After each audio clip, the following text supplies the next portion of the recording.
One of the things that can be complicated in terms of explaining is this thing called the capitalization rate or the cap rate. Can you help me out a little bit?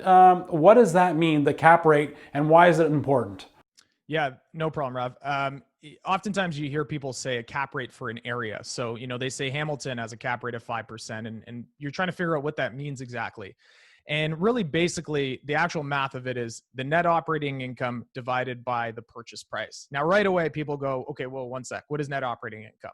And to break that down very simply, I will do an example. If you have $100,000 in actual rental income, which we can all understand, we subtract all of the expenses, the operating expenses. So nothing about debt, nothing about mortgages, just the building expenses. So that would be, examples of repair and maintenance. It would be hydro.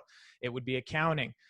Once we subtract all of those, let's say that it was 50,000 in expenses, 100,000, take away 50,000, we're left with $50,000 of NOI, of net operating income. Now, for this example, if we say that the property sold for $1 million, 50,000 divided by a million, we have a 5% cap rate.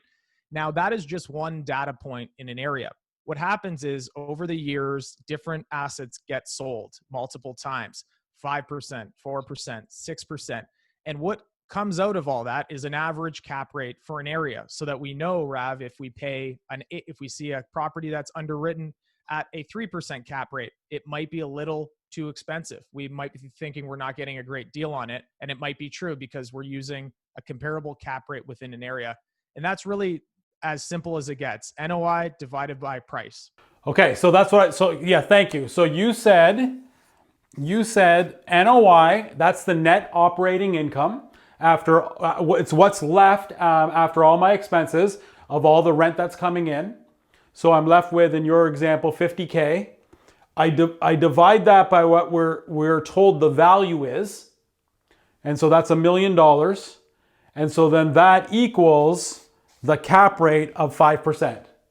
Yeah, yeah, and just to note, the reason we don't, when we subtract those expenses, we don't use debt, is because we want to compare apples to apples. Because I don't know if John has a mortgage like we talked about before of 80%, and Mike has a mortgage of 60%. So we get rid of all of that and we just say asset to asset. What oftentimes we'll call a cap rate a yield.